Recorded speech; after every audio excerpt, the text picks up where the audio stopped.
Alrighty, yeah, and so it was still pilot. okay, folks, we are ready to get started. Thanks so much for being here. This is our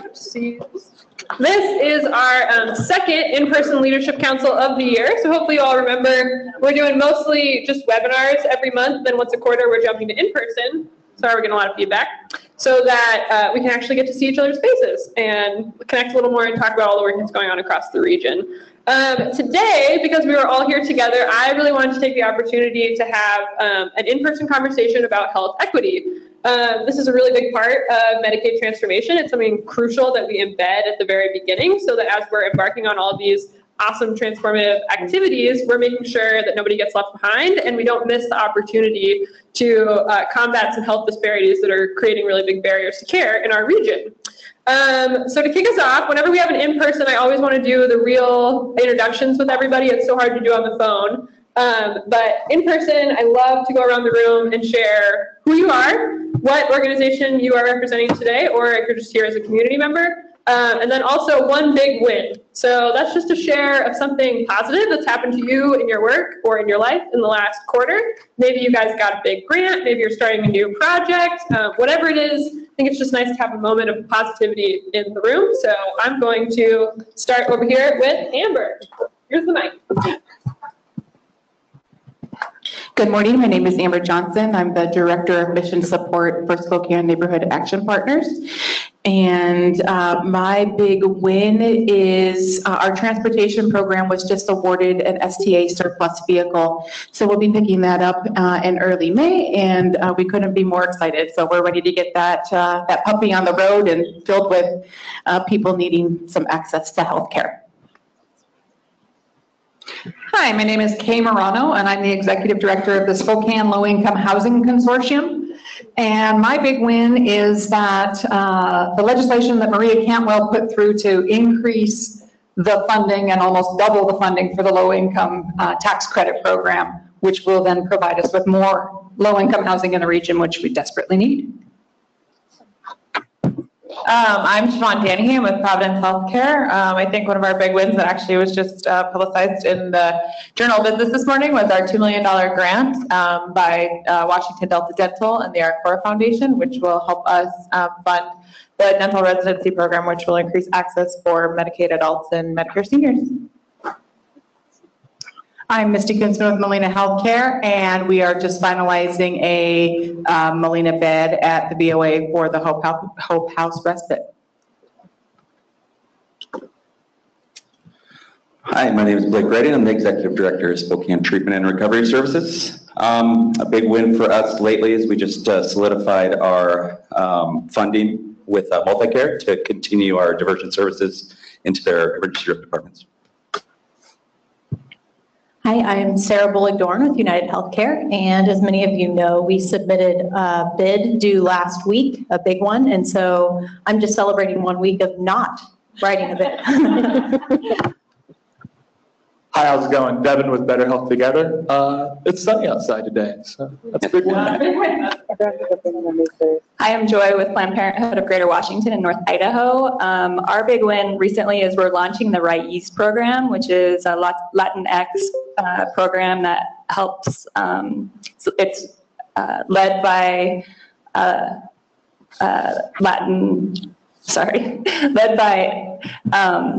Latino women or Latina women and in Spokane, and it's organized to help people advocate for themselves. So it's really exciting in Spokane. It's been funded by Planned Parenthood Federation of America.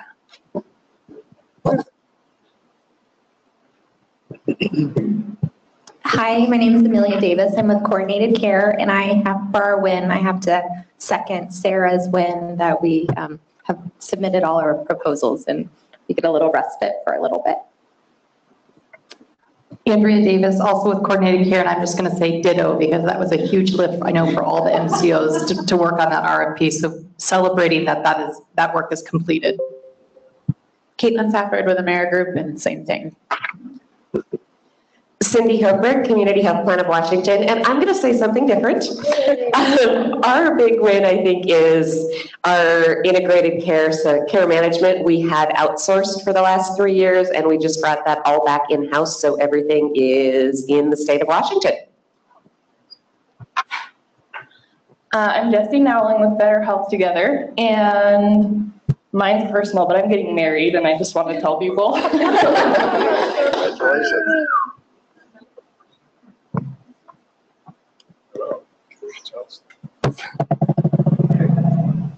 Hey there. Oh, hi. My name is Jordan Beauchamp. I'm just a guest community member, interested in pursuing a career in public health, more specifically nutrition and food security. So just happy to be here. Going to be a total sponge today and just soak in everything.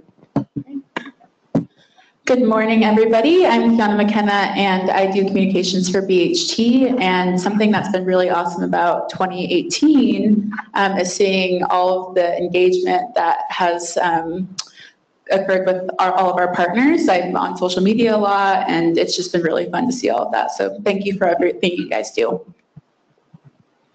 Ron Poplowski, Healthcare and Education Business Manager for the Kalispell Tribe. We recently entered into a partnership with AmeriGroup and Rubicon MD to do e-consultations. And so as a rural healthcare clinic and primary care, access to specialty care is very difficult, time consuming and expensive. And so the e-consultations allow us to get results within 24 hours on specialty care coordination. And then we've already had multiple wins on that where the individuals have been able to get all that information back to them in our clinic as opposed to having to travel to Spokane and wait 2 or 3 weeks for that specialty care appointment.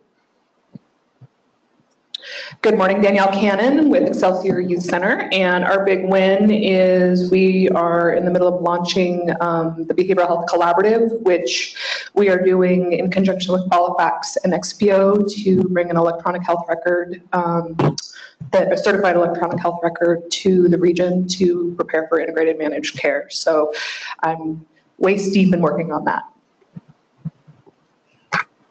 Good morning. I'm Tony Smith with the Spokane Regional Health District.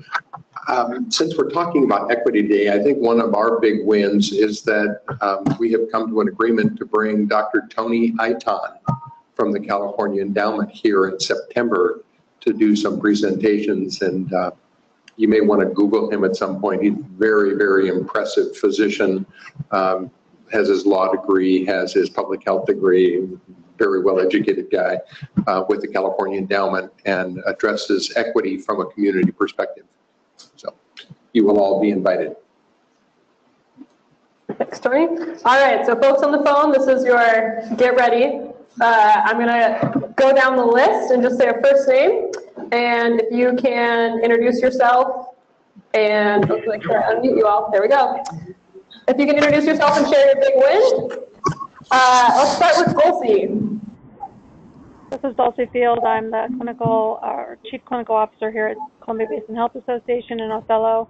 We just had a great site visit yesterday with friends and neighbors from New York City, so we're very happy to have that behind us. Awesome. Allie Lance.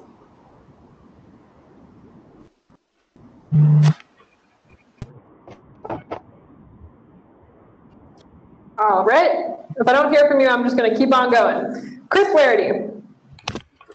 Good morning. Chris Flaherty. I'm the Community Outreach Director here in the Inland Northwest for multi-care. And my big win is I've great to have an intern here from EWU from the HSA program that's helping me do some work. So I appreciate that. Jerry. Good morning. This is Jerry. I'm representing Smile Spokane. I'll take on to the earlier comment of our big win, and we're excited today with the agreement of $2 million recommendation grant to Providence. Congratulations to Providence and Challenge, and we're looking forward to partnering with them to increase business. Thanks, Jerry. I'm going to pause for 1 second because we're getting a little feedback. I'm going to check Oh, you know what it is? Justin, I just unmuted you. Can you mute yourself? I think that'll do it. Sorry, guys. All right, so Maureen. Hi, this is Maureen Finneran. I'm with the Arcora Foundation. And what about Mike Weiser? Hi, Mike Weiser with Chaz Health, and I'm almost there, walking there, so I'm late, but I think our win, we have a inaugural class of our nurse practitioner residency program, and 2 of them have decided to stay at Chaz, and that's what we were hoping for, so we're happy about that. Great, we'll see you in a minute. Nicole.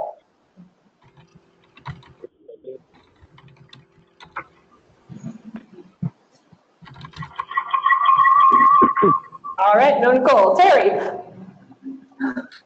This is Terry Titmus from Rural Resources in Belleville, Division Director. Our big win is that we just expanded our Health Homes program in the Tri-Cities, and we're really looking forward to continuing to grow that program.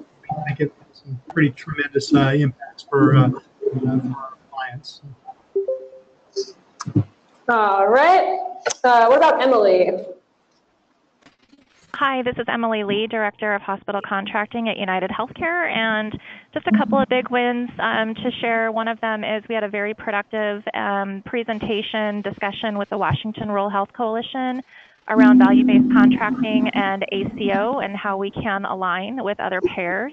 The other one is we are just getting completed with our work with the AIM Center through the University of Washington with regard to the Behavioral Health Payer Agnostic Registry.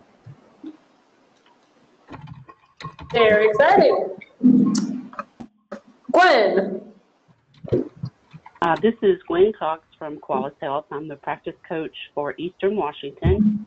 And one of my big wins is I was able to get one of the practices that's been a little hesitant to sign up for their MEHAS, which is the behavioral health assessment.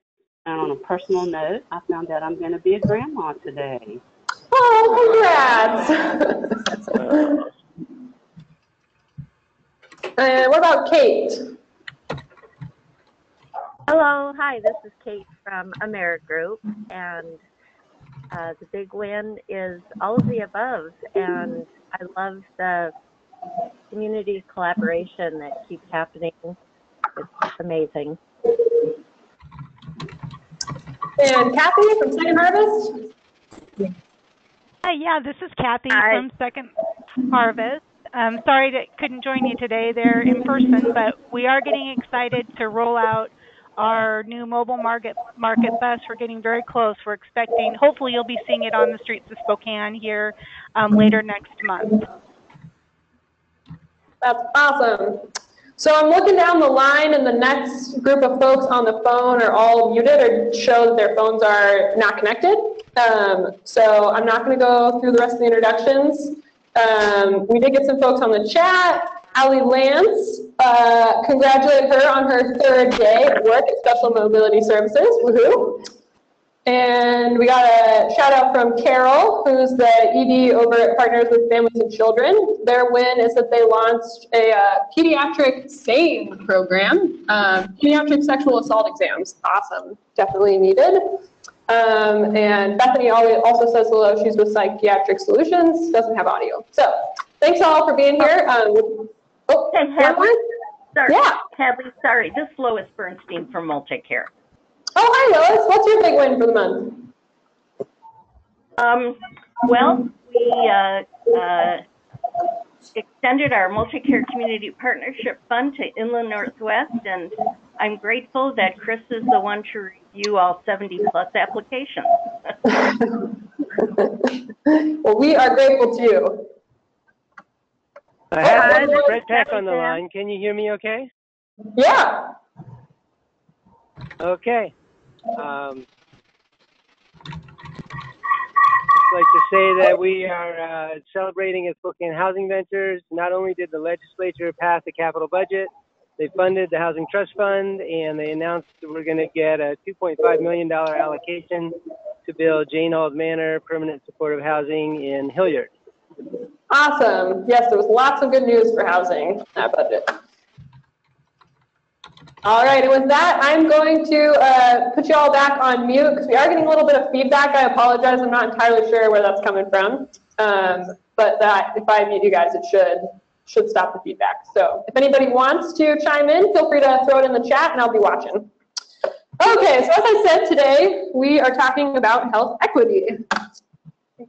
Closed up, and I should have started by commenting on the fact that I was just so excited to talk about this that I just jumped right in and didn't point out that both of our co-chairs, Jack and Pam, are traveling out of state this month for various health improvement activities. I think Pam's in California with Invest Health doing a tour of some youth supportive housing units that are down there, and I can't remember where Jack is. She travels all the time.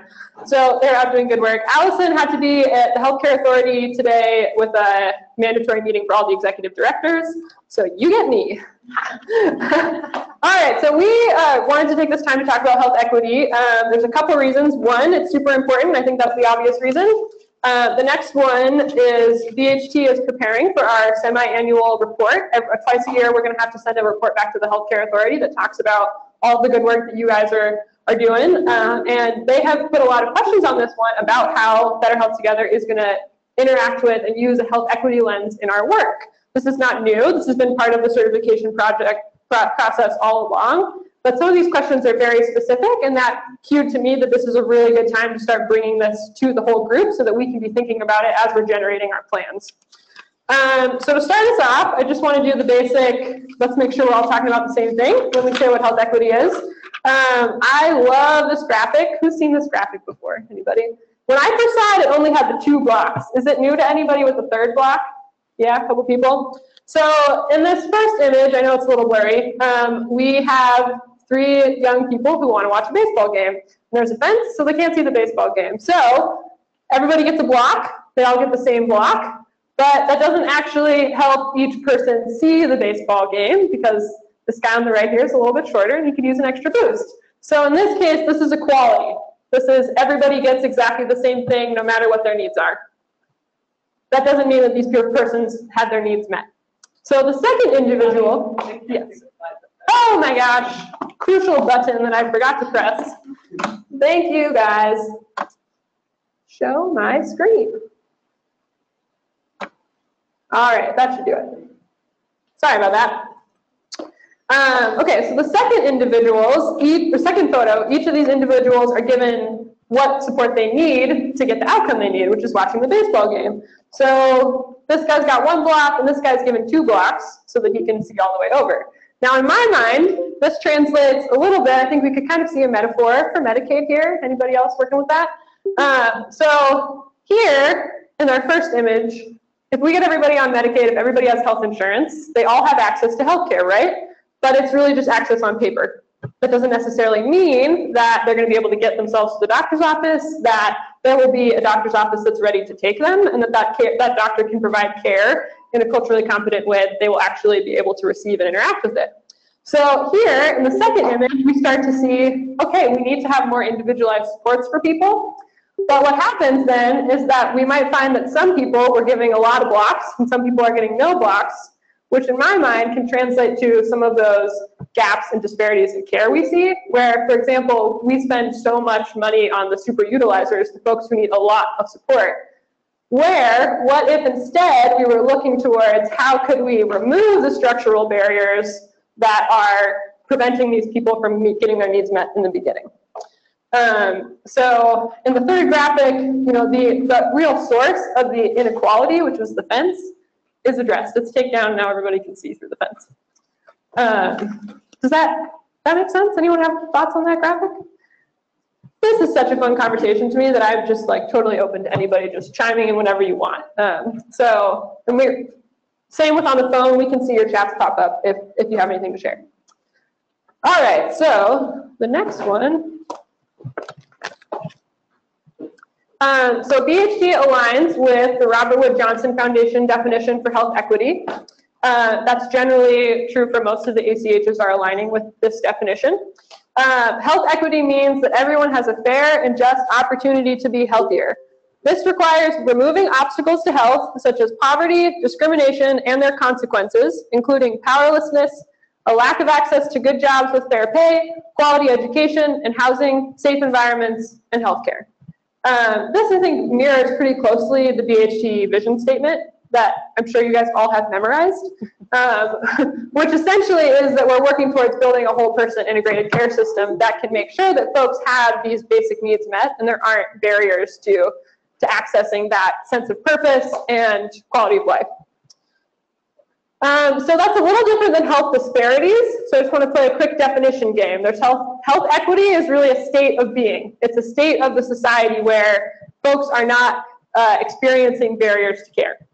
Health disparities are how we identify those preventable differences. So preventable differences in the burden of disease, injury, violence, or opportunities to achieve optimal health that are experienced by socially disadvantaged population. Anybody have an example of a health disparity? I can wait longer than you.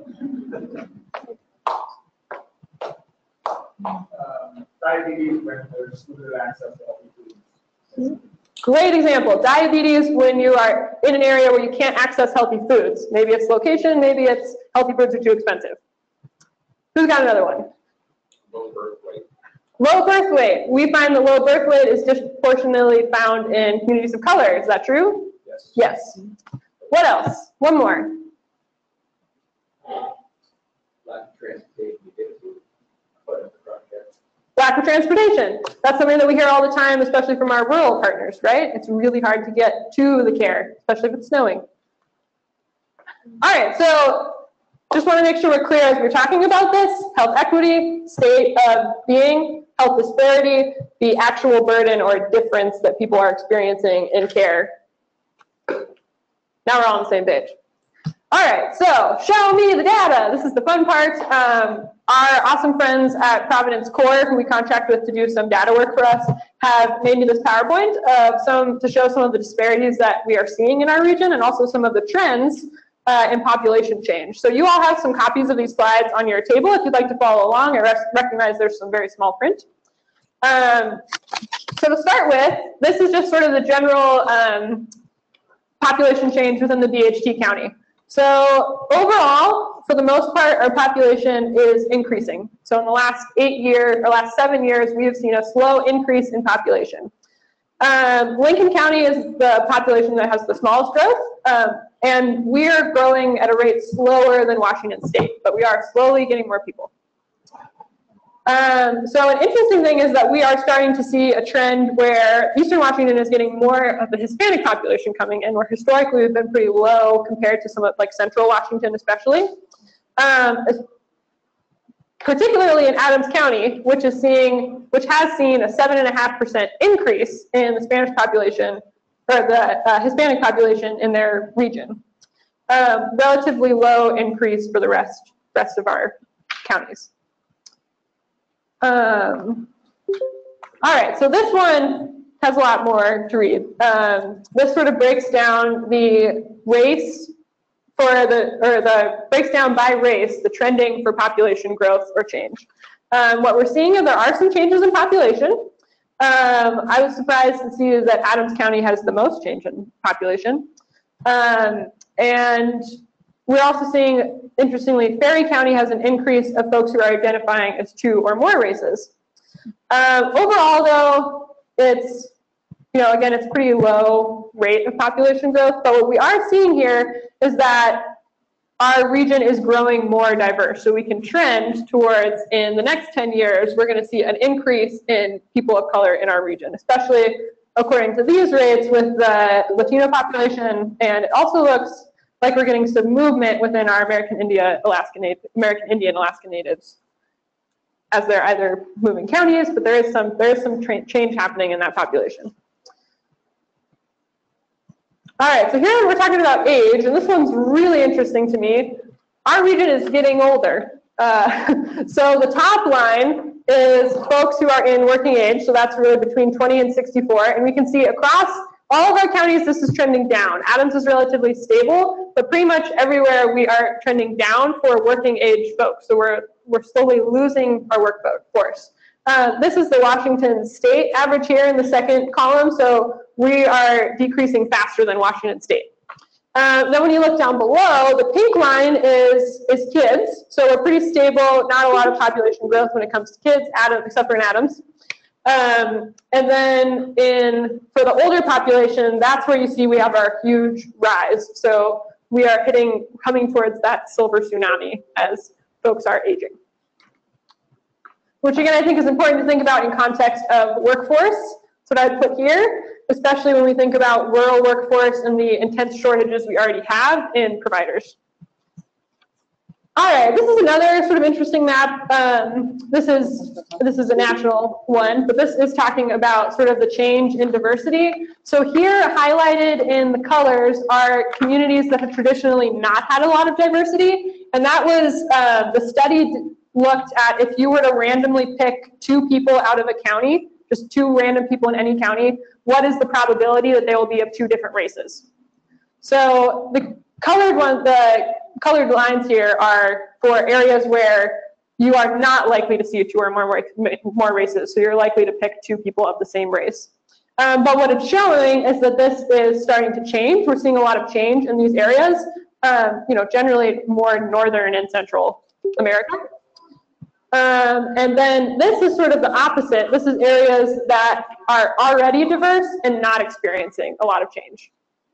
So, it kind of flips. I think if you look at Washington, so here we've got Spokane and over along Idaho, Ponderay. There's not a lot of diversity now, but it's changing. And then here on the next map where there's already diversity, I happen to notice that mirrors, for example, where the Colville Reservation is. So that's sort of where the diversity started, and now it's showing some change. All right, Medicaid population as a whole. Again, this is something that we can remember as sort of a determination of income, poverty level. We have pretty much throughout most of our region, around a third of folks are on Medicaid, except for in Adams County, where over half of the people are on Medicaid. And I should point out that most of those are children, because Adams County has a lot of kiddos. So here's just sort of some data for you. Again, doesn't surprise anybody that Spokane has the majority of the population in the BHT region. All right, so here we have a little bit more of a breakdown for age and race demographics by county. I'm not gonna go into this one too much. This is more for you guys to have at your tables when we break out into small groups. Grab my notes really quick. Nothing too shocking, I think. We're slightly more female. I kind of like that. We're less Hispanic than the statewide. So generally, I think unsurprisingly, we are not as diverse as most of the state. Here we go really with the breakdown of the race demographics. Again, because we're so small, it's actually hard. We can't show you the numbers. The data is suppressed. For those of you that aren't super data wonks, when it gets low enough that we could actually theoretically identify who those people are. So if the number is so low, maybe we know that only 3 people, totally making this up, maybe only 3 people in Republic have diabetes. That's enough that we could probably go around and talk to some people and figure out how those 3 people are. And that's not okay for us to do. That is a violation of privacy. So when the data has that sort of risk, it's suppressed. So what you can take this as is it's a very low number. All right, so this is touching more about the social determinants. Disparities are not just existing in age and race and sort of pre-existing conditions in our personal makeup, but they also have to do with our environment and the resources that are available to us. Poverty is a huge determinant of your health outcomes. So I don't think it's a big surprise that our region is facing a lot of poverty. So on this map, the darker the purple goes, purple's not the best for readability, but it's what they gave me. The darker the purple, the higher rates of poverty that we're seeing in the region. So again, you know, the more rural we go, the farther away from Spokane, you tend to see more purple. And even within Spokane, I know it's hard to see, but there are certainly a lot of areas, North Spokane especially, that are struggling with extreme poverty. Limited English proficiency, that is not as huge of an issue in our region as it is, again, you can see even on the corner of this map, more in central Washington, where we have a lot higher Spanish-speaking population. But it is growing, especially in the Spokane area. I think Spokane County is where we face most of the issues of people not speaking English as a first language, and probably need to partner that with resources in translation and community liaisons from those communities. Doesn't this map just break your heart? So, there are maybe a couple neighborhoods in Spokane where you can afford to live, and otherwise our whole entire region is facing a crisis of unaffordable housing. And this is also combined with transportation. So I like this. It's based on the percent of your income a person spent on housing and transportation. So you could really think about that as how much are you spending to exist in the community that you live in.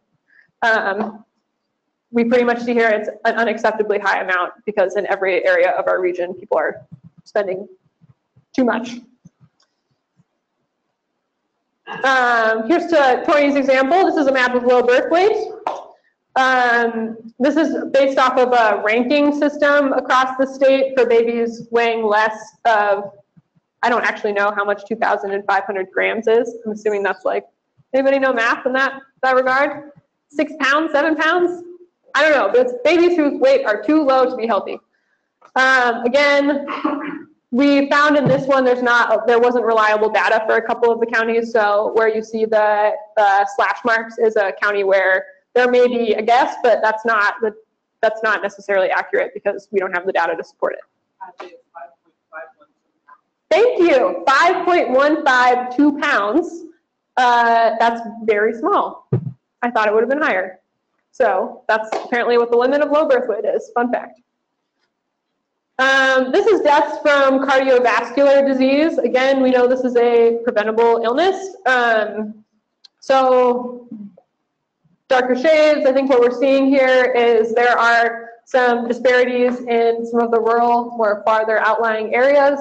I would be interested to see this mapped with maybe where there are hospitals, where there's actually access to care. It'd also be interesting to see this mapped across like food security. There are a lot of neat websites that can do that for you, and I was going to print out a list of all of the neat equity map resources, and I totally forgot, but I'll send that out in a recap for this, because you guys might enjoy playing with these maps and sort of across some other ones. Yeah? I think it's important for us to understand which maps,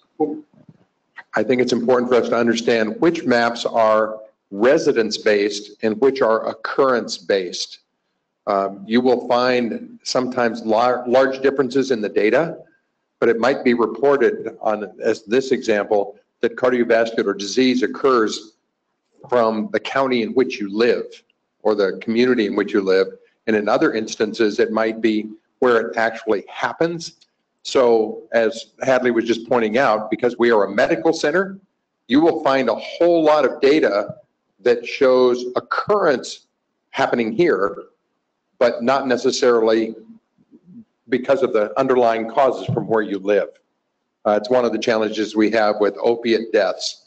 You'll find that there's a whole lot of opiate deaths in Spokane. Well, because people come here to get the substances and then OD. Thanks for that. That's really important to point out when looking at these maps. All right, and this is premature death. So that's marked by loss of life prior to age 65.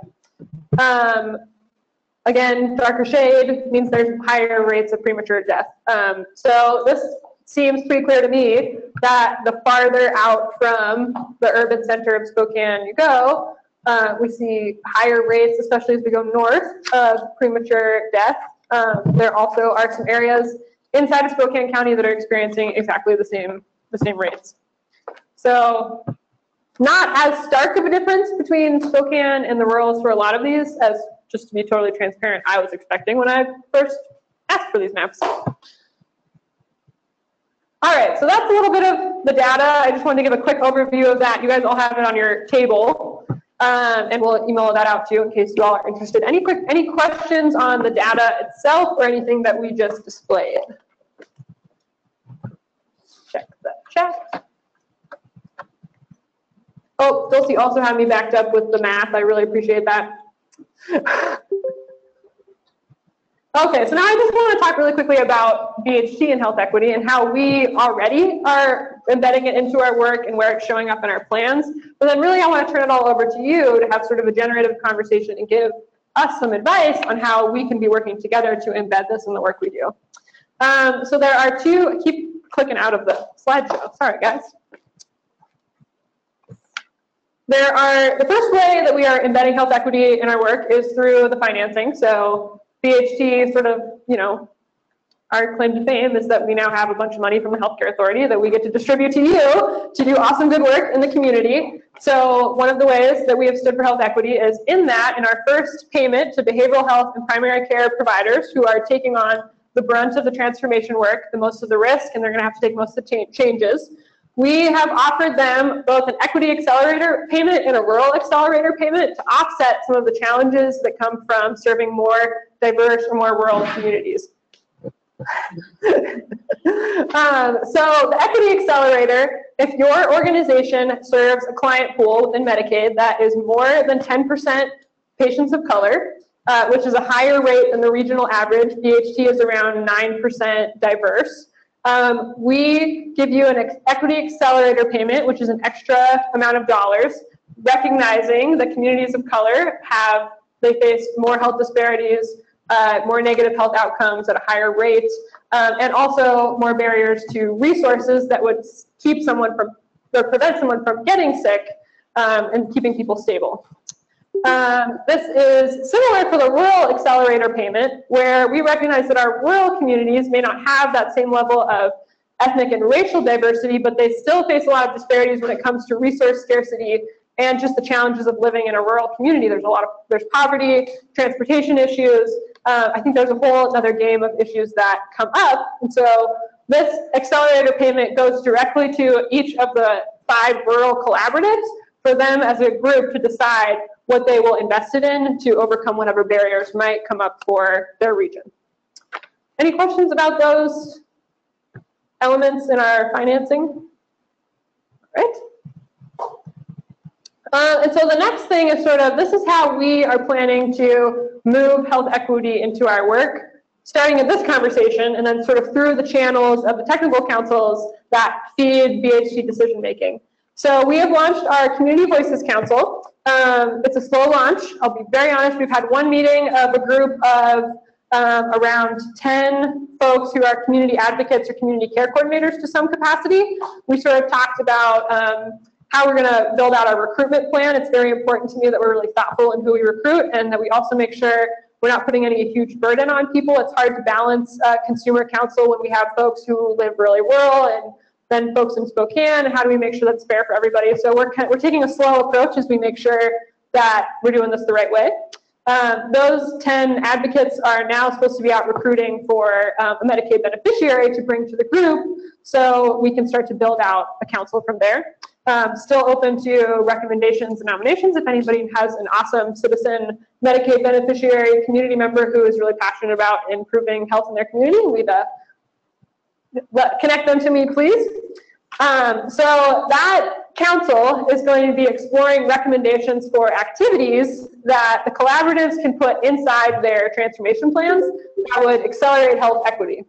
When I say activities, I mean what are the specific items that partnering providers, so our primary care partners, our behavioral health partners, or social determinant partners, what can they be doing in their own shops that's going to help make sure that we get towards that state of equity. Some examples of that, and I pulled these from Oregon. Oregon was a little bit ahead of us in doing some transformation work, and some folks who were in that created a book. It's like a big, thick book about A Guide to Oregon Transformation.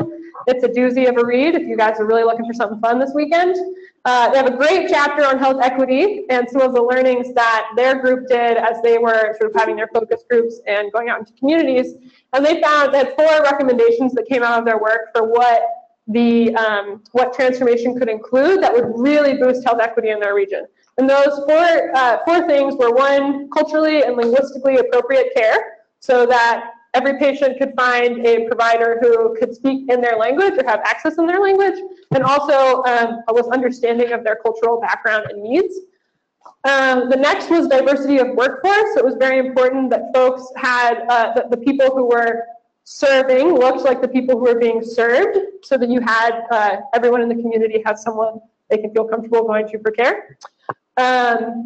The use of community health workers was another activity, both because those are generally folks with lived experience who can connect with the beneficiaries on, they've shared those same experiences.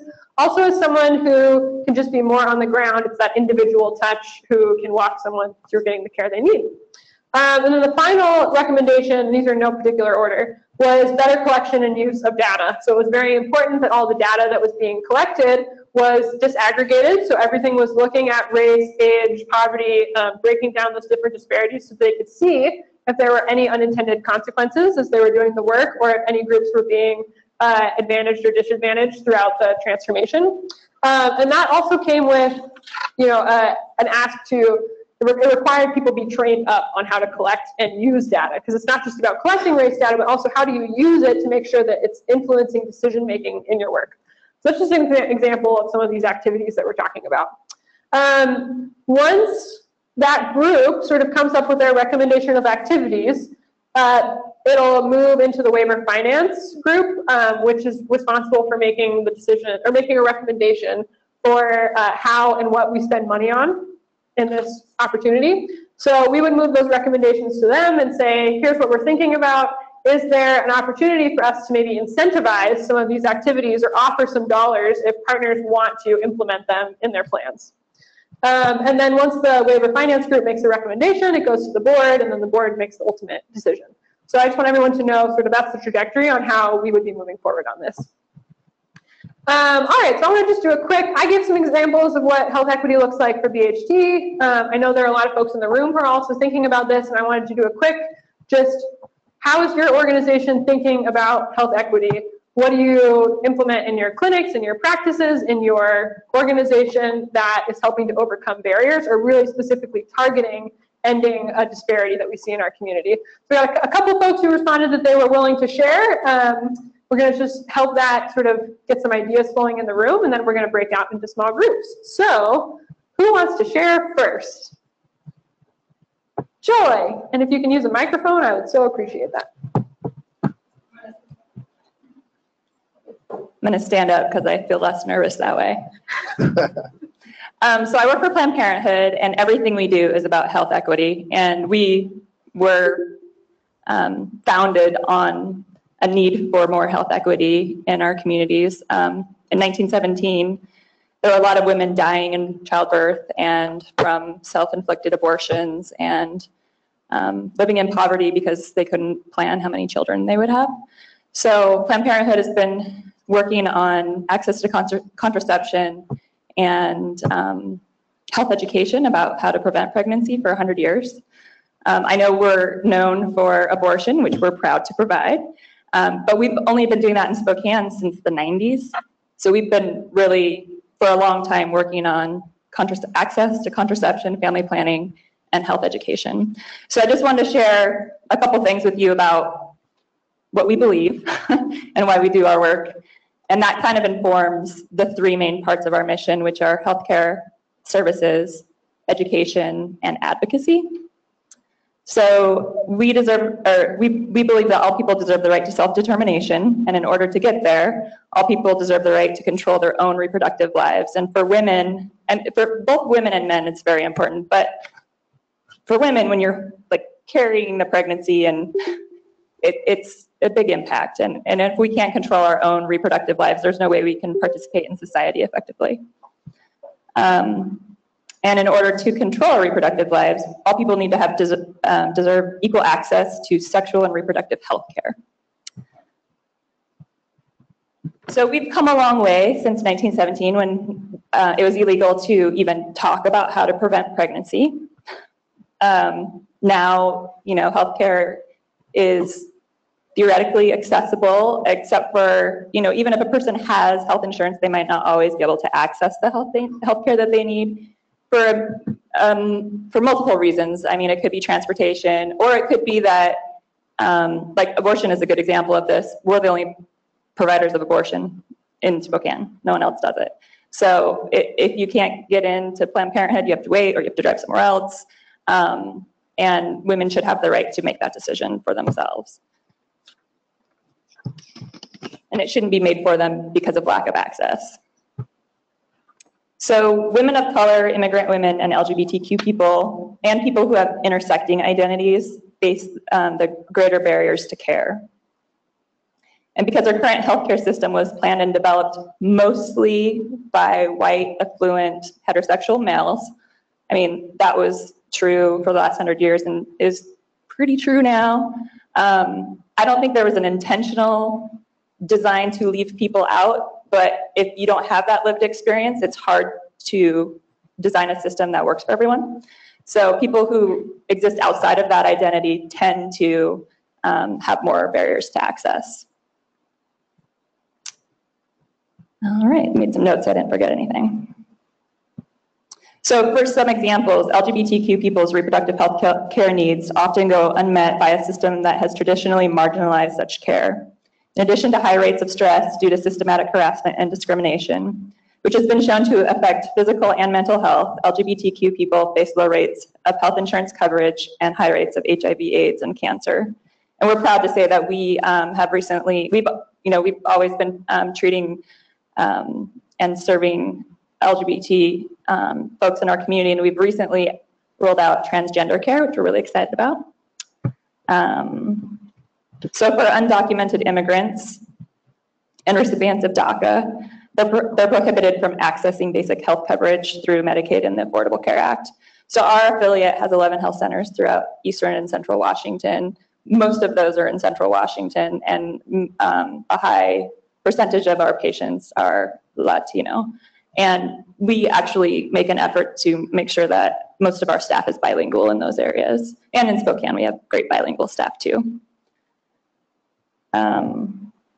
And the Righties program that I mentioned earlier is part of our advocacy program, our advocacy department, where we're really working on immigration rights and reform and helping people empower themselves and learn the skills they need to advocate for themselves and their communities.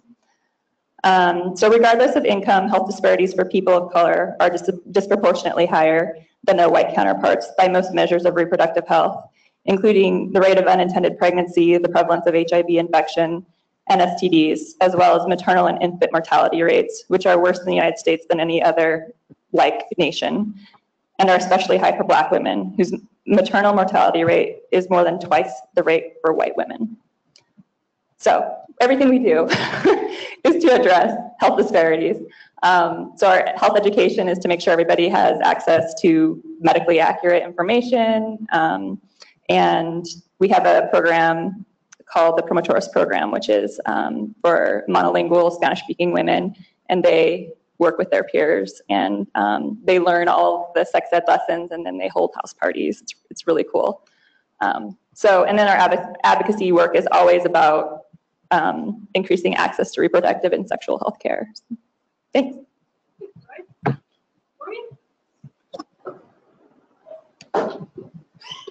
Torney Smith, Spokane Regional Health District. We have looked at equity this last year and recognized how little we truly understand of the origins of the different types of inequities that exist. And so we have contracted through a grant that we were very fortunate to receive from the Kresge Foundation.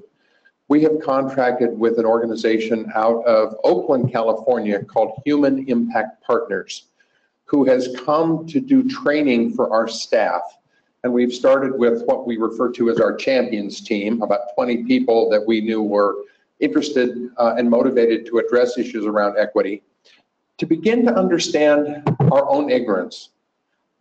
Joy, I think some of the things you just mentioned are so important. I would argue that it was intentional by white males back when, because that's when women weren't yet able to vote. I mean, it was the power, the inequities that exist there. It came as a real surprise to some in our agency, myself included, to learn that if you go right now and look at titles for land on the South Hill, titles still say black people cannot buy certain properties. It's not been removed from the books. That's systemic. We don't follow it right now, so we're violating our own rules, but we haven't gone in and taken care of that. If you look at things as simply as when you do hiring practices, and there's a question on there that asks about past salary. Well, people of color in disadvantaged populations have had lower salaries. Women have, for the most part, had lower salaries for equal work that men have. But when you then get all of these applications in and you find, oh, here's all these people who've been paid less. Well, heavens, I can save money for my organization because I can pay them more than they got before and still less than I'm paying the men today. Those are systemic inequities that exist, and we are beginning to understand that internally. So we are doing our work from the beginning of this year up until September to work on having our staff really understand what equity is about, and in particular health equity. And then we are looking to figure out how do we as a health jurisdiction, as your health department, begin to work with and influence this community, just as BHT is doing right here, to make sure we all understand what equity is about, and that there are things that are systemic that perhaps today are not at all intentional, but they're not fair or just. And we have to figure out how do we as a community, as a society, change those things. And Joy just gave some great examples that Planned Parenthood faces. And very often it goes back to our own ideologies, our religious beliefs, our cultural beliefs.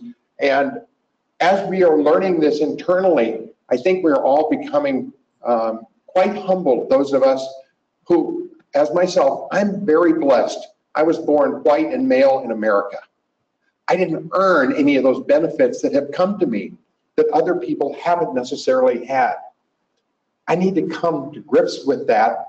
Not that I can change it, but to recognize we need to bring everybody up to a place in our society where everyone has an equal chance to achieve their optimum level of health. So as I mentioned earlier, Dr. Tony Aitan will be coming in September 20th. We're trying to work out a schedule right now so that we can have hopefully 3 different meetings with him.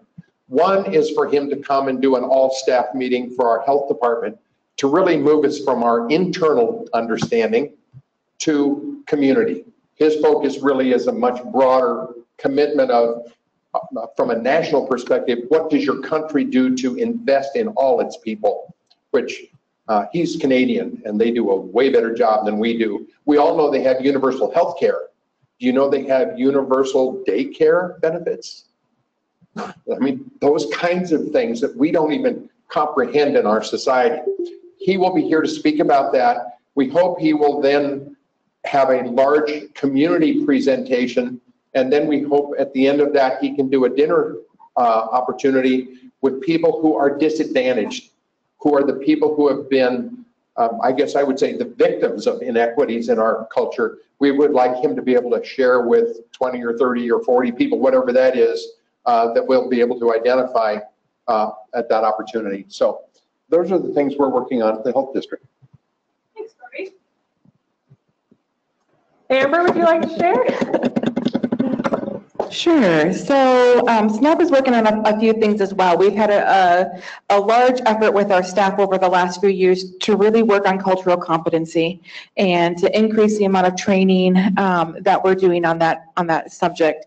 A specific example is we just had our All Staff Education Day earlier this month and had a group called Access for All come in and talk to us about how to make welcome, the act of making welcome for people who have a disability, whether it's vision or hearing, or they're in a wheelchair or experience some disability in their life. And it was a really impactful presentation, and really, I think, made our staff think about specifically their office setup. Sure, the front door may be accessible, but where is the paper towel holder in our restrooms? Or what does the doorknob look like? Is it a lever handle, or do we have things available in Braille? Do we make sure that our translation services are well advertised, that we have those available? So things like that we've been working on over the last few years with our staff. A program level example is with our transportation initiative that we're working on expanding. We've been in some really good conversations with the health district, actually, and some work that their community health advocates are doing at affordable housing properties throughout Spokane County. And there was a kind of a deep dive on, what residents experiencing, what are those barriers, what are the challenges of living in affordable housing, and the concept of availability of healthy, nutritious food kept coming up again and again. Most of these properties are on bus lines, but as we know, certain bus lines have restrictions on the number of bags of belongings you can bring with you. Some of them are limited to 2. And, trying to carry your watermelon on the bus home with you after grocery shopping is a challenge. And there's also a lack of choice when it comes to availability of food. So, they may be within walking distance of a grocery store, but it may not be the one that they would choose to go to if they had open choice for that. So one of the concepts that we're working on is a transportation initiative with those community health advocates and a driver that we would employ who would also be a community health worker to be doing some of that education along the way and help them with the grocery shopping if that was something that they were interested in, finance, budgeting, how to read nutrition labels, all of that fun stuff. But to be able to pick them up from these affordable housing communities, have a schedule laid out, and then take them, okay, this week we're going to Winco, next week we're going to Walmart, Safeway, wherever, so that they can sign up for the choice of store that they want to go to, pick up as many groceries as they need to, for the week based on their budget and income, and have, a safe means to get that back. So those are a few things that we're working on. Thanks, Amber. And I want to give a shout out from Allie Lance from Special Mobility Services, who commented in the chat box that their organization is specifically targeting health and equity when it comes to transportation, because they help folks get rides to the doctor. I think that's another example of an organization that literally is very specifically targeting a health disparity. In regards to that, I would also like to give kudos to Avista, who has donated a Leaf electric vehicle to the health district so that we can transport some of our clients to care and to assist in housing. Nice.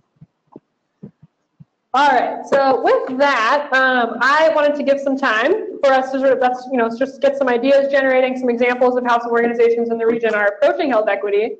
But really what I want to do is spend the next 45 minutes or so in small group discussions. So you guys are naturally at your tables. Misty, you're going to have to join another table. Sorry.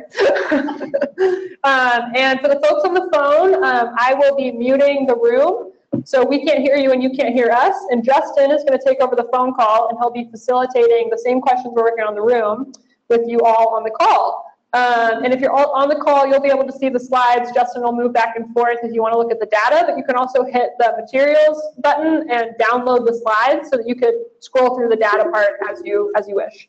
So I have 3 questions for us today. I want to start with the making it real moment. So this is important to me. I think it's grounding for us to all hear how does health equity really show up in our own lives. So I'm This is totally optional, but it would be great if everyone around the table could share an example of a time where they have seen someone's health impacted, or maybe their own health was impacted by a gap in care or prejudice or stereotyping as a result of some sort of disparity. So that's hoping that everyone can get to know each other a little better, and also like really make it real that this is something that likely all of us have seen in a different capacity. The next section, I really want us to talk about the opportunity of Medicaid transformation. So, you know, I really like earlier before this talk, Joy called transformation training wheels for value-based purchasing, which sometimes is how this feels. Like it's just an opportunity for us to get all the providers ready to figure out how to bill differently. But that doesn't sound very transformative to me. I think that we can't miss the opportunity to bring into this really what is sort of the culture shift that's needed in healthcare to move towards whole person care. So my hope here is that you guys at your tables can generate examples of some activities like the Oregon ones, which are, you know, using CHWs, providing translators, whatever it is that you think would help overcome some of the disparities we're seeing in the region. Then I'm going to ask for the hardest thing on the whole entire planet, which is that you condense that down into just one activity. If VHT could sponsor or implement in some way this activity, which one would it be? So I can't make any promises again, but the idea that whatever recommendations you guys make will move through the process to see if there's an opportunity for VHT maybe to sponsor a training for staff on, I don't know, how to collect and use data, or, you know, on trauma-informed care, whatever it is that you guys think would be the most impactful to overcome health disparities, let that elevate to the top, and then we'll save the last 15 minutes or so for a report out and hear what you guys are all thinking. So with that, I am going to mute the room. Everyone at the table, everyone at your table will have a BHT facilitator who's guiding the questions and taking notes. However, I require, everybody listen if you work for me, people from BHT are not allowed to do the report out. So someone at your table has to talk. So I would like to hear from our leaders out there what your table talked about. All righty, folks, are we ready to do our report out? Not going to get you in trouble.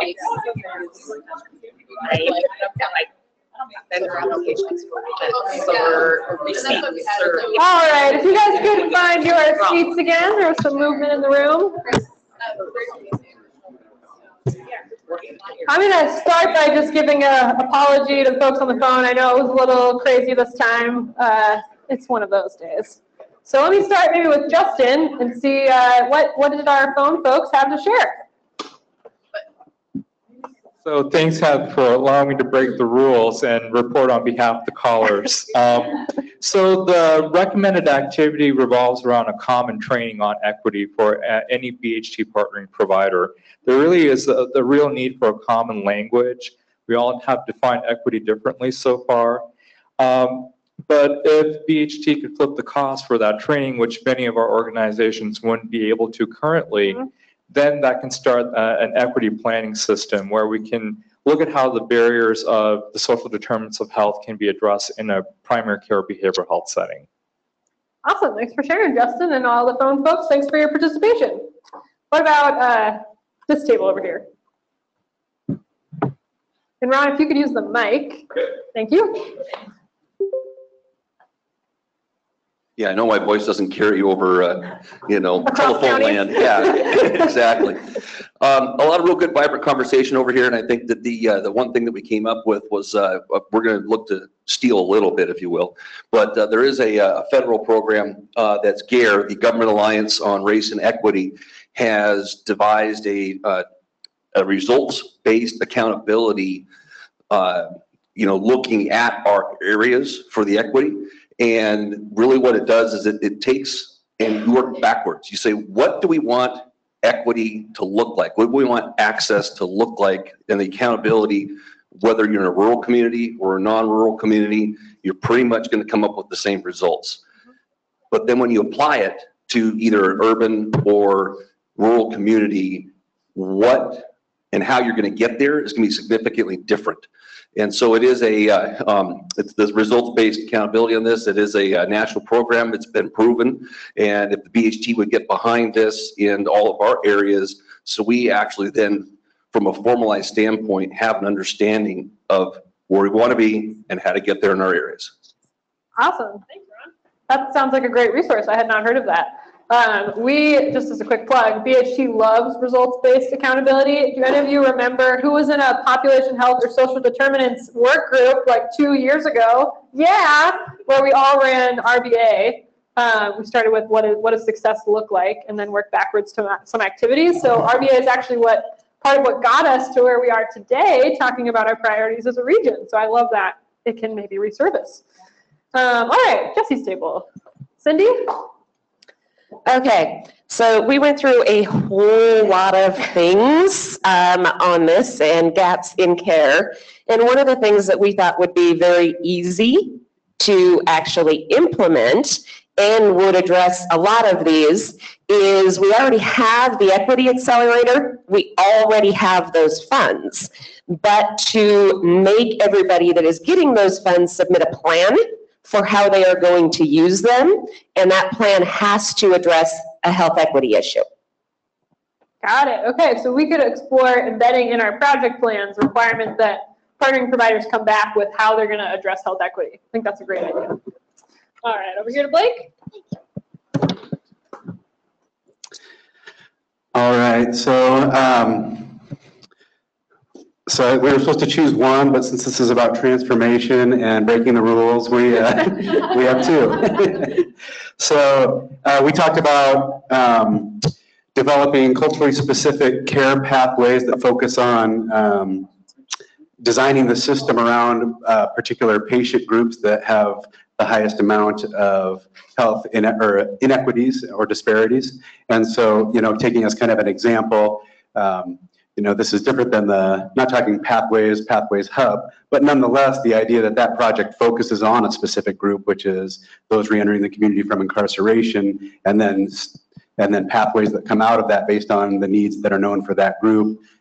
We have, the information and data to really be able to design similar systems of care pathways for other groups. One example that was brought up was around, for example, domestic violence and some of the barriers that are in place just because of things like hesitancy to go to the doctor because of that being reported to someone who's violent, and having access to those records that creates needs for a different type of pathway based on that particular population group. So something along those lines.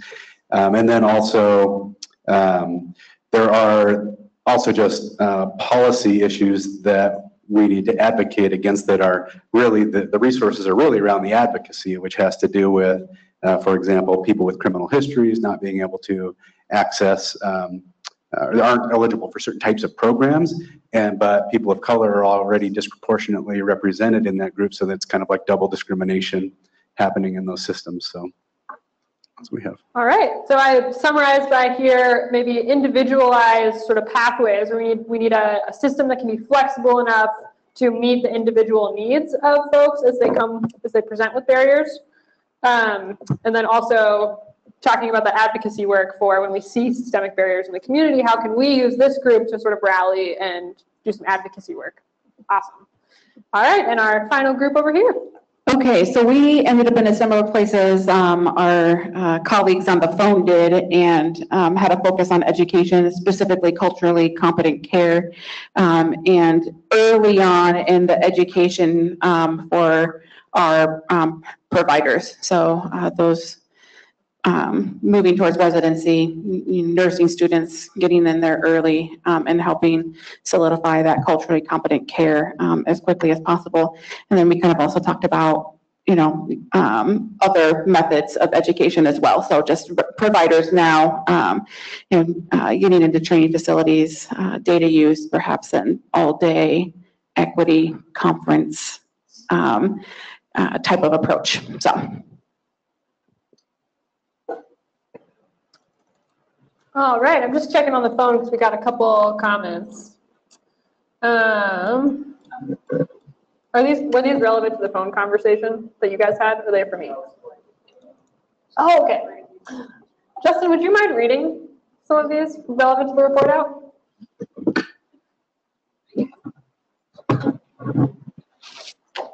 There's a couple comments on the phone. I want to make sure we don't miss the chance to get your points across, so Justin's going to read.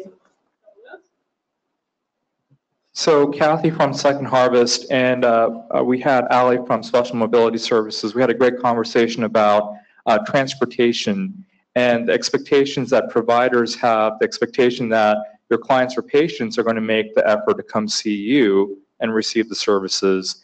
But then conversations came around about what are some creative ideas for, with an equity lens of looking at how providers can break down those transportation barriers, but maybe having a co-located food service in a primary care setting where a doctor could write a prescription for healthy food.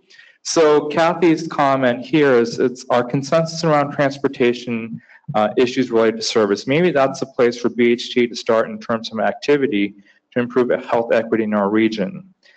So really looking at the actual service itself as opposed to looking at the equity training might be one way that we could use some funding to make a difference there. Gotcha, okay. So transportation is one of our prioritized social determinants of health areas, so I think there's definitely room for us to look at how we can interact with activities to help people actually get to the doctor, or maybe the doctor get to them. So with that, I just want to say thanks one more time for participating in this conversation. It's really helpful for me. My intent is sort of to take the things that you all picked, and what I'm really hearing is sort of one option would be looking for how we can include in our plan some sort of requirement that folks are reporting back to us, an intent to apply health equity lens and information about how they're going to do that. I'm hearing another option would be look at how BHT can provide education to our partners, some sort of workshop or training that really focuses on sort of, first of all, how we approach barriers, and then what activities we can do to prevent barriers. And, I think this group also, I had the benefit of being in it, had a lot of different areas where there's other kinds of education that could be useful, cultural competency, just sort of the burden of process, how clinics, how interactions with providers are structured that might create unnecessary burden in front of people. I think it'd be interesting to see if we could have some sort of training or talk to really dive deeper into that. And then the third piece that I'm hearing is really about advocacy and what can we do in our community to really rally around some of the barriers that we see and find a way to advocate against or break them down. So I will be bringing those points to the Community Voices Council at our next meeting, which is going to be in May, and we will sort of start to circulate that around Medicaid beneficiaries and see how this feels and start to elevate it through our process. So I just want to say thanks again. There was a lot of vulnerability in the room too for the folks, a couple people who shared on personal stories, and that doesn't go unnoticed, and I really appreciate that. I think it helps make this feel more real to everybody. And with that, I'll give you 3 minutes. I hope you all have a lovely Wednesday.